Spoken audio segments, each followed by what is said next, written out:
national headlines. Today, President Trump is in London. It's part of his 7-day trip to Europe. WBIR 10 News anchor Heather Waliga joins us now with more on how the UK is reacting to the president's first official visit there. Pretty passionate response, Heather.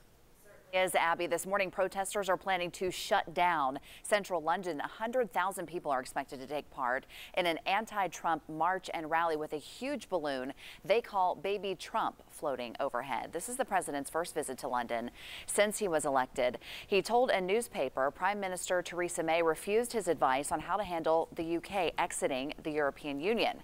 But hours later, the two smiled and he held her hand as they walked up the steps for a formal dinner. By design, the president will be far away from protesters today. He'll meet with May again before sitting with the Queen for high tea. The president will then spend the weekend at his golf resort in Scotland before his meeting with Russian President Vladimir Putin next week. And you can see much more about President Trump's trip coming up a little bit later this morning on the Today Show. Abby.